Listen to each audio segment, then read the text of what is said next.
sorry, Colonel Asierto, Your Honor. Like, for example, Your Honor, according to our informant, Allan Lim, whose picture was identified by Miss Rose Lin as his husband, her husband rather, uses the names of Allan Lim, Allan Lim, Jeffrey Lin, Jeff Lin, Ayong, Wei Xiong Lin, Lin Wei Xiong, Lin Wei Xiong, Wen Li Chen. Mr. Chair, is Rose Nono Lim Lin listening to what General Lasso is saying? Are you listening to what General Lasso is saying? Sorry po. Did you also kindly repeat the holdings that you have with regards to Allan Lim and Li Wencheng? Yes, Your Honor. According to our informant, who is a very reliable informant, Allan Lim uses several names. Allan Lin, Allan Lim, Jeffrey Lin, Jeff Lin, Ayong, Wei Xiong Lin, Lin Wei Xiong, Wen Li Chen.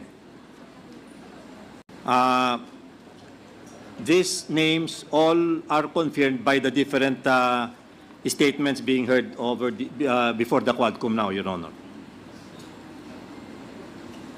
Have you coordinated with other intelligence agencies, especially the ISAP and NICA, with regards to the identity of the mentioned names? No, Your Honor, because they have no holdings.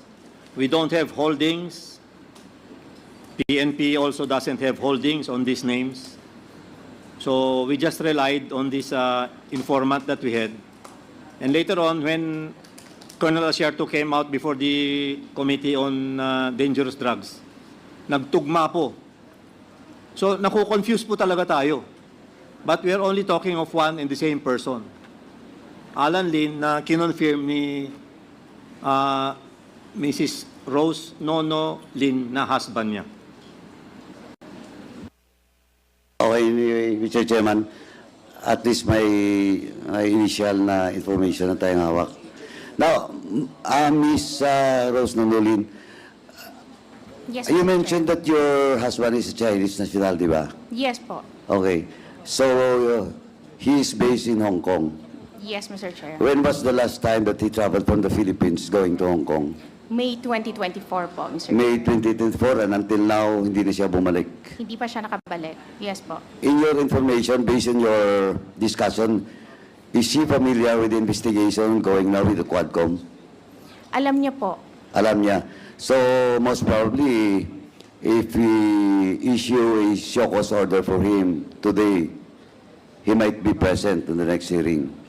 I don't know po, Mr. Chair. Hindi ko po masasagot. Husband mo yun. Mr. Chair, hindi ko naman po hawak yung isip ng husband ko. Hindi ko po alam kung ano yung isasagot po niya. So, anyway, so you confirm that Hong Kong based siya. Yes, Mr. Chair. Siguro naman kung Hong Kong based siya, he has some, except for the passport, he has some government ID in Hong Kong. Yes, Mr. Chair. Ano yung mga IDs niya? May driver's license po siya. Hong Kong issued. Yes. Yes po. Ano pa po? May Hong Kong ID po siya. Hong Kong ID din. Yes po. Yan Ano lang, po Mr. ang Chairman, alam ko. kindly submit na lang po all the identification cards, government IDs of your husband in Hong Kong. Kindly submit po sa Committee Secretary. Just to confirm po. Yes, Your Honor. Ms. Lin has committed that she will submit the documents requested by Congresswoman Jinky with respect to the identity of Mr. Lin Wei Xiong. Yeah, but I have heard also that the Honorable Luis Ro asked for the birth certificate. But what I am asking now is the government ID issued to the husband of Rose Nono Lin in Hong Kong. And he mentioned about the driver's license. Ano ba po? Driver's license po, and then Hong Kong ID po. Please, submit na lang po sa committee. Thank you, Mr. Chairman. Okay, thank you, Congressman Paduano. And last, to interpolate, Mr. Chair, very quick. Just to complete the documents which are being requested. just make it quick, Congresswoman. Yes, Mr. Chair. May I move that we request also with the Bureau of Immigration for travel records for the past 10 years of one Allan Lim, one Wen Li Shen, and one Wei Shon Lin. Thank you, Mr. Chair. Thank you, Congresswoman Jinky. Comsec, please take note and coordinate with the agencies concerned. Now, the last to recap the Your Honor, Yes. according to our informant, we don't have information that he uses a Chinese passport, but he is Chinese, obviously. But to our informant, he holds a Vietnamese, Burmese, and Cambodian passports. he holds 3 passports. According to our informant, Your Honor, This Allan Lim. the same, Allan Lim. Okay. He was never mentioned to be holding a Chinese passport. So are you saying, DG, that pagka pumapasok siya rito, ang gamit niya any of these three passports? Possible, Your But using the same name? It doesn't. The informant did not mention the names that he is using in the 3 passports that he named, Your Honor. We will probably coordinate with the Bureau of Immigration. Thank you for that information. Now, si Congressman ako, to recap the deliberations on the topic of the dangerous drugs, the chair would like to recognize Congressman Akop. You have 10 minutes. Thank you, Mr. Chair. Before I proceed, may I ask Madam Lin, Yes, Mr. Chair. is your husband charged with any criminal offense? No, Mr. Chair. No, then therefore, there's no reason for him not to be able to attend the hearings of this committee. Tama po ba? Yes, Mr. Chair. Tama?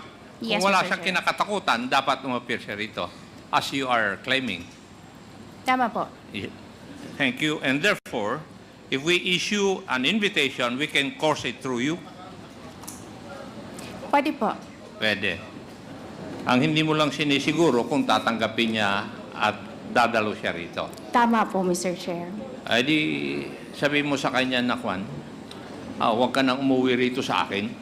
Hindi mo ba pwedeng sabihin niyo? Mr. Chair, baka totohanin nun at wag na uuwi dito So sa takot ka, naiwalayan ka. Mr. Chair, kawawa naman po yung mga anak ko. Thank you. Biro lang yun, Iha. Is Colonel Asierto still with us? Ed, are you still with us? Yes, sir. Ed, Yes, sir. when Yes, did sir. you Present, when sir. did you make that controversial report? I think, sir, is September 2017. 2017. Okay, thank you. I'll get back to you. Now, Yes, sir. Mr. Paul Gutierrez, still around? Yes, Mr. Chairman. Doon sa interchange ninyo, either you or Mr. Guban would be lying. Tama po? Kasi wala naman kayong Tama po. witness na magsasabi o ipapakita na ikaw ang nagsasabi ng totoo, di ba? Tama po, Mr. Chairman. So kami na nandito ngayon sa committee na to, we rely on the, shall we say, reasonableness of your answers. Tama? Tama po, Mr. Chair. Tinanong ka kanina, in your more than 10 years of covering the Senate, ang sagot po ninyo minsan nyo lang nabisita yung isang witness na contempt at na-detain. Tama po? Tama po, Mr. Chair. So, there must be something special para bisitahin mo si Mr. Guban sa kanyang detention center. Tama po? Tama po, Mr. Chair. Yes. So para sa akin, I would go with the conclusion of the Honorable Pimentel na I see no reason why you should go there just to get a scoop as you have reasoned a while ago. Yes. Have you worked under Mr. Benny Antiporda? No, Mr. Chairman. No. Pero parehas kayo nag-practice sa media. That's right, Mr. Chairman. Thank you. Mr. Antiporda, kayo po bang may-ari ng kwan? Ng remate ngayon? Yes, Mr. Chair. And you acquired it from former Councilor Pichay. Tama? Ay, Congressman Pichay. Yes, Mr. Chair. Yes. Pero kayo po, bilang media practitioner, just like maybe Mr. Paul Gutierrez, eh nagpapatrolya rin po kayo, bumibisita sa customs. Would that be correct? Nung nasa bit pa po ako. Hindi, sakutin nyo lang po ng yes or no dahil...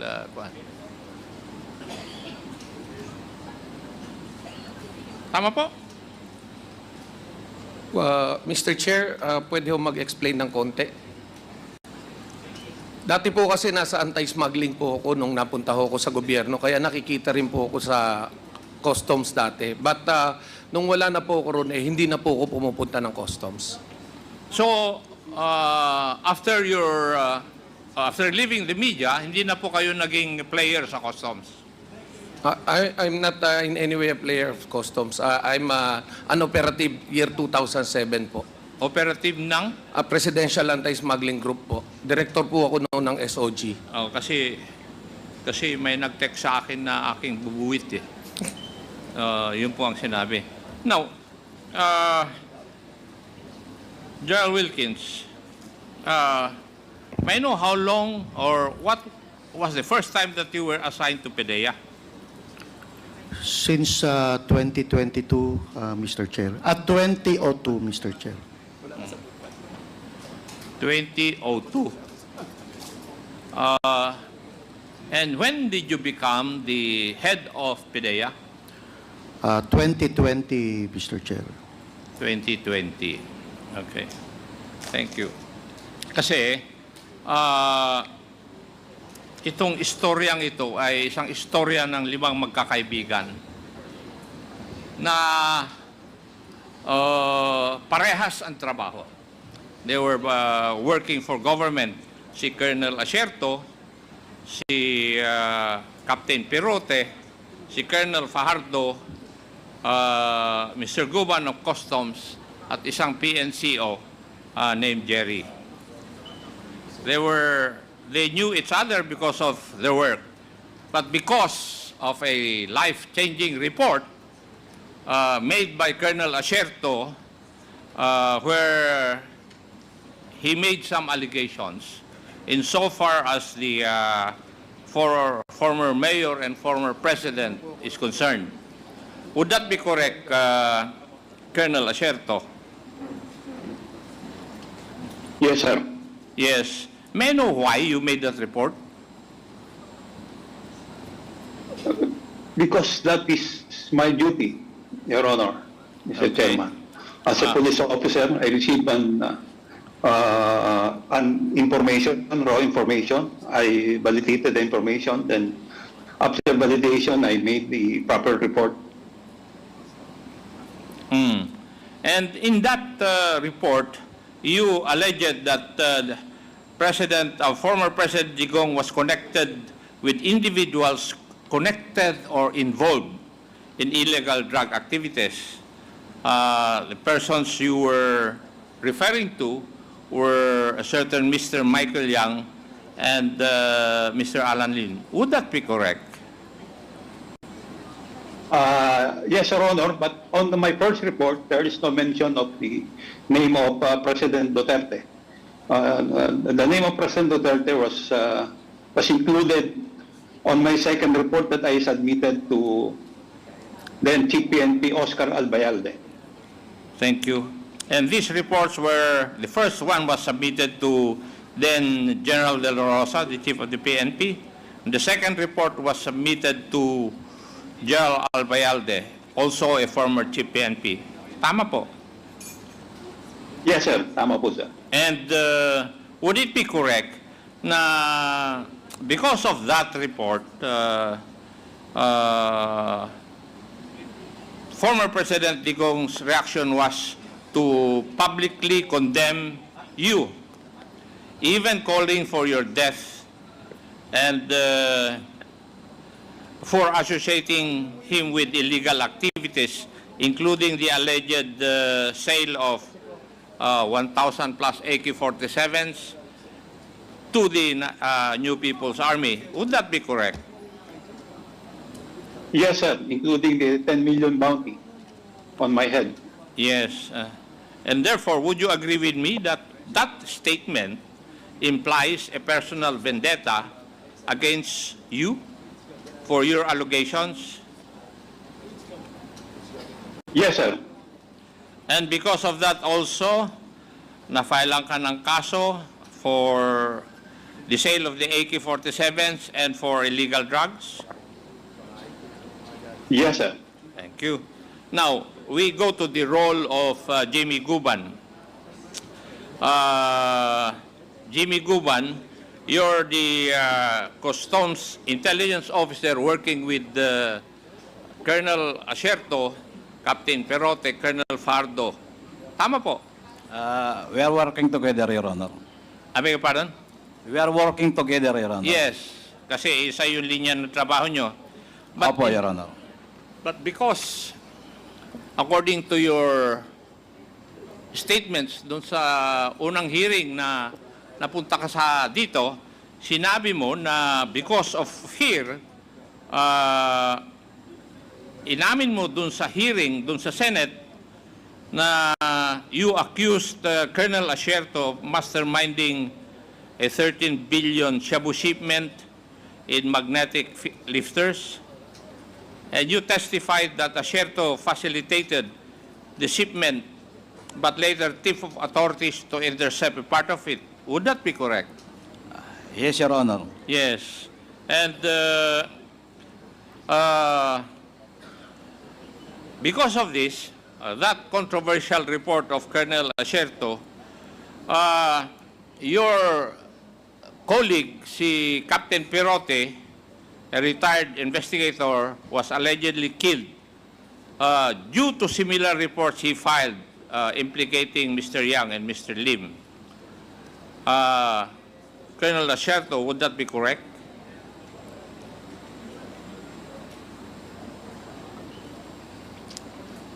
Ed? Sir, nawala po. Tama po yun, sir. Yeah. Pinatay si Lito Perote, yung kasamahan ninyo, because of alleged similar reports he filed implicating Mr. Yang and Mr. Lim? Would that be correct? Yes, sir. Siya po yung... Now, I do not know if this is violated. There were reports that the skeletal remains of Perote were discovered inside a drum in 2019. Allegedly, a DNA was conducted, but the results were never released. Were you knowledgeable about this? No, sir. No.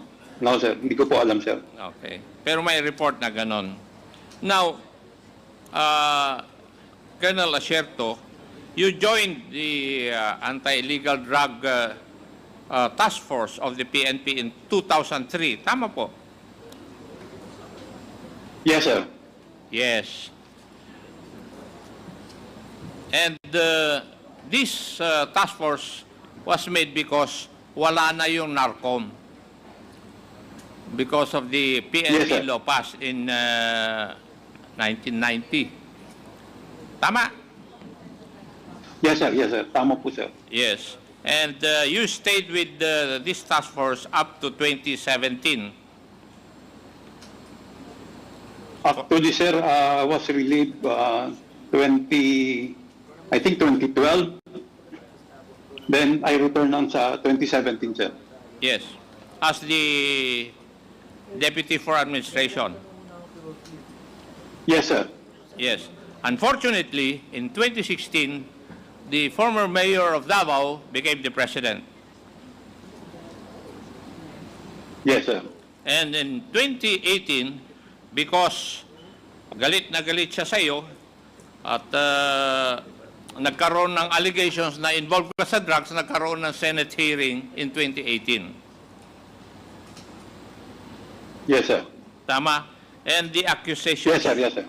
And the accusations against you were the mastermind of the 13 billion shabu shipment in July, 2.4 billion shipment at the MICP or Manila International Container Port, stuff inside abandoned magnetic lifters, and 11 billion of missing shabu suspected to be packed in similar magnetic lifters found in Cavite. Ito po yung charges sa iyo, di ba? Opo, sir.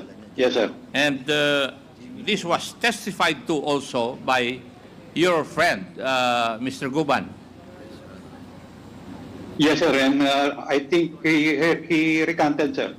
Yeah, I know.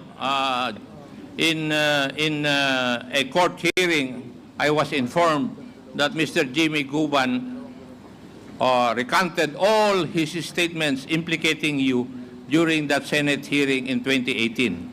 Tama? Yes, sir. Now, may I know the reason why in one of your statements, sinabi mo na ang real drug lords are Mr. Allan Lim and Mr. Michael Yang? May I know the basis of your statement? Or how did you come to know about this? It was relayed to me by my reliable informant, sir, na they are involved in the shipment of the illegal drugs, especially during the time of President Duterte. And all the drugs are coming through the Bureau of Customs. Thank you. And Jal Wilkins Villanueva, you were with Pedea in 2002 and you became the head in 2020. Tama po? Yes, Mr. Chair. And during that stint of yours, have you ever heard of the involvement of Mr. Michael Yang and Mr. Allan Lim sa illegal drugs? Only Allan Lim, Mr. Chair, and not no Michael Yang, Mr. Chair.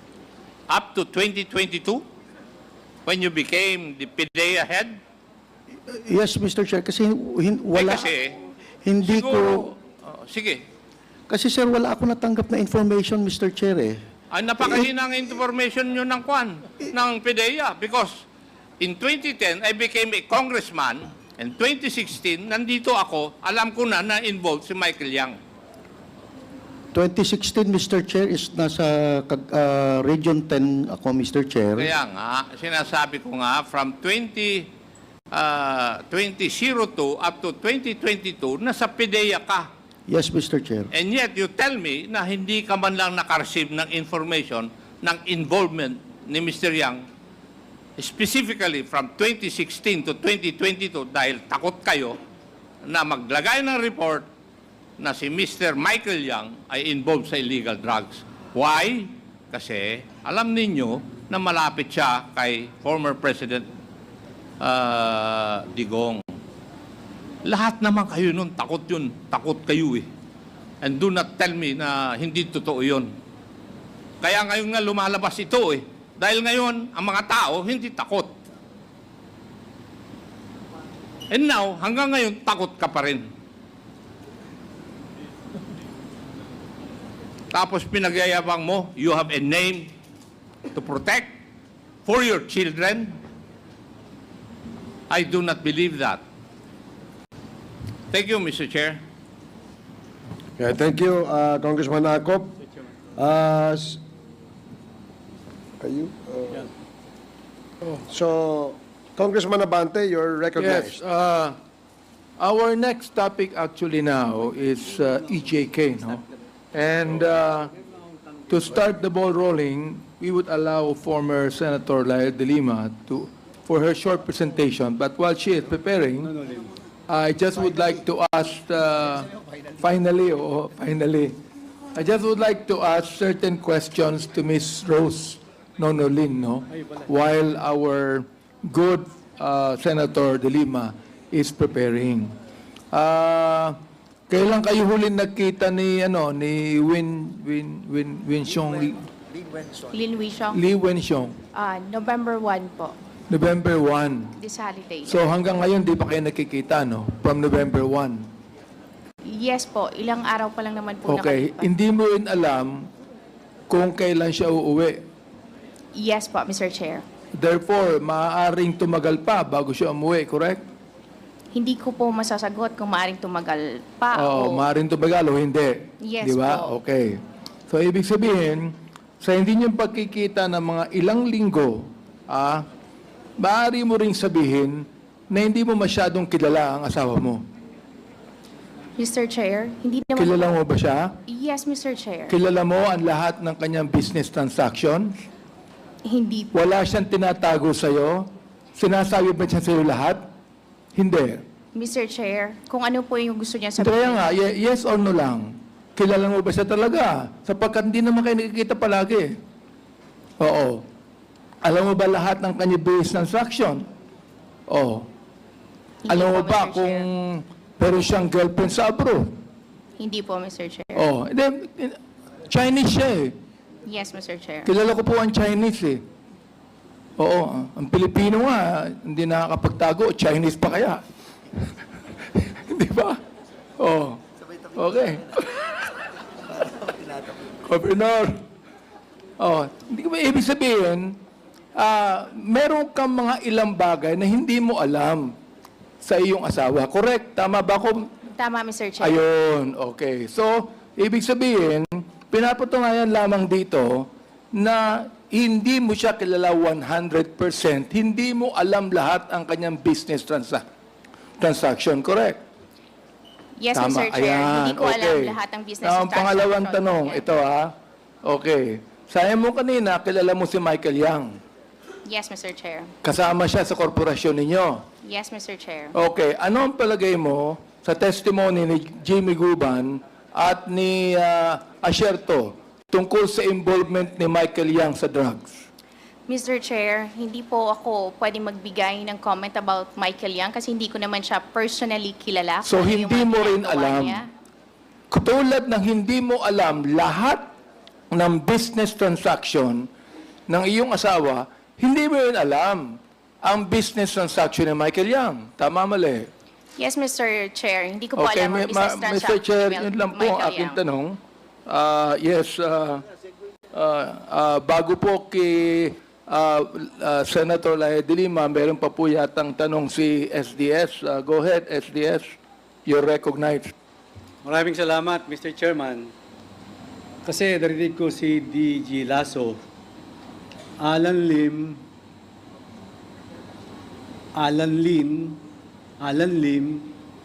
also known as Jeffrey Lin and Jeff Lin, Ayong, Wenxiong Lin Wenxiong, Li Chen. Isang tao lang po to, Ma'am Rose Nonolim. Mr. Chair, hindi po. Well, anyway, si DG Lasso na ang sasagot niyan. My number 2 question. Sagutin mo lang ako kung tama o hindi. Si Allan Lim, nandito, at saka si Michael Yang, magpinsan. Hindi, Mr. Chair. Sigurado ka? Yes, Mr. Chair. Pag napatunayan ko, anong gagawin ko sa'yo? Mr. Chair, ang asawa ko is Lin Wishong, not Allan Kaya Lim. nga, pag napatunayan ko, yung isang tao, ang daming pangalan, yun si Allan Lim at yung sinasabi mong asawa, pag napatunayan natin isa lang yun, at napatunayan ko magpinsan si Michael Yang at saka si Allan Lim, ano ang gusto mong gawin ko sa'yo? Sige nga. Nandito si...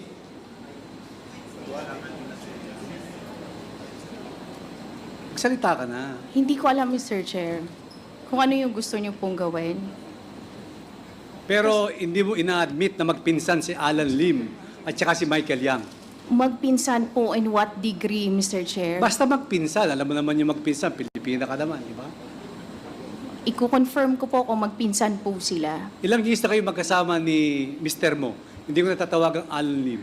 15 Kasi ayaw mo- years po. 15 years. Hindi mo alam kung anong relasyon ni Michael Yang at saka ni Allan Lim. Alam ko lang po, business partner po sila. Marunong bang mag-English si Michael Yang? Hindi ko po siya narinig na nag-i-English dahil hindi po naman po kami nagkakausap ng matagal. Ang asawa mo, marunong mag-English. Hindi po siya marunong mag-English, Mr. Chair. Di ba nakita mo yung picture? Nasa gitna si dating Pangulo. Tapos nasa isang side si Michael Yang. Nasa right side si Michael Yang. At saka si Allan Lim. Hindi marunong mag-Chinese si Presidente, si former President. Hindi marunong mag-English si Michael Yang. Sinong interpreter nila? Hindi ko po alam that time kung sino ang interpreter po nila nung pumunta po Yung sila asawa doon. mo magaling mag-English. Hindi po. Marunong mag-Chinese. Chinese po talaga siya. Kaya nga, marunong mag-Chinese, hindi marunong mag-English. Opo, tama po, Mr. Dalawa Chair. yan. Tandaan mo yung tinanong ko sa'yo, ha? Magpinsan ba si Michael Yang at saka si Allan Lim? That's number one question. Number two, hindi ba talagang marunong mag-English ang asawa mo, puro Chinese? Yun ang tandaan mong dalawang tanong ko sa'yo. Magkikita pa tayo sa susunod na hearing, mag-research ka. Otherwise, nandito si Congressman Paduano. Opo, Mr. Chair. Maraming salamat, Mr. Mr. Chair. Thank Chair, you, Mr. Chair. very short, Mr. Chair. Mr. Chair, connected po sa sinabi ni SDS, tinanong. Very short. Make it short, please. Yeah, very short. Natatandaan ko po, Mr. Chair, when, I don't know kung sino po sa mga chairman, they ask Miss Lynn kung ano yung ibang palayaw ng mga kay husband mo. You mentioned about Jeffrey. Yes, Mr. Chair. Mr. Chair, may I ask SDS, di ba may na-mention po kayong Jeffrey? Ano po yung mga palayaw na iba? Ang pangalan na Mr. Chairman, Allan Lim, also known as Jeffrey Lim, si Jeff Lim, Ayong, Wishyong Lim, at Lin Wishyong. Yeah, At yung Mr. isa, Wen Li Chen. Thank you, Mr. Yung, kanina po, na-mention din niya yung Ayong eh, Mr. Chair. Ayong, may Ayong. Na-mention niyo po, Miss Lynn, yung Ayong, di ba? Jeffrey and Ayong, yung tawag sa husband niyo. Totoo ba yun? Kasi pwede nating balikan yung records. Sorry, Mr. Chair, I cannot recall kung nagsabi po akong ayong. But I can... Jeffrey, Was it you, Congresswoman Jinky, when you asked? Yeah. But Ayong, yeah. She mentioned something about Ayong, and when she was asked about what else does your husband be, I don't know, referred to by, I don't know, sabi niya yung mga friends niya is sometimes they call him Jeffrey. So it's just, nung na-mention niyo po parang, but anyway, Mr. Chair, just to leave, I leave it at that. Thank you very much, Mr. Chair. Thank you, Mr. Congressman Chair. Adjong. Congressman Abante. Before Senator De Lima, I think is now quite prepared, no? But I heard, sabi ni Rose Nono Lim na tatabo kayong congressman uli. tama po, Mr. Chair. Kanina, sabi ninyo hindi niya magagawang iwanan kayo nung asawa mo dahil kawawa naman yung mga bata. Saan niyo kukunin yung inyong pang-campaign? Mayroon naman po kaming savings, Mr. Chair. Mayroon naman po kaming naka-allocate po na funds para po doon. Kayo, Yes po. kasama yung asawa mo. Opo. Opo, bawal po sa foreigner ang mag-sponsor ng campaign ng Pilipino. Mr. Chair, mag-asawa naman po kami. Kahit po, nakalagay po sa batas na bawal ang isang foreigner na magbigay ng tulong sa mga tumatakbo. Pakitinan po ang inyong batas para makita nyo. Okay? Salamat, Mr. Chair. All right. So, Senator De Lima, will you please now have your own presentation? Thank Madam you. Senator, if I may, Congressman Abante, with your indulgence, since the topic of the dangerous drugs for today's committee hearing is already finished, we will excuse those that were invited for the same topic. So lahat po kayo na ang reason why you were invited is to shed light on the dangerous drugs issue. You are exempted, you are excused, and hopefully you will again attend the next scheduled hearing on the same topic. So, former Senator De Lima, you are now recognized. Thank you, Mr. Chair.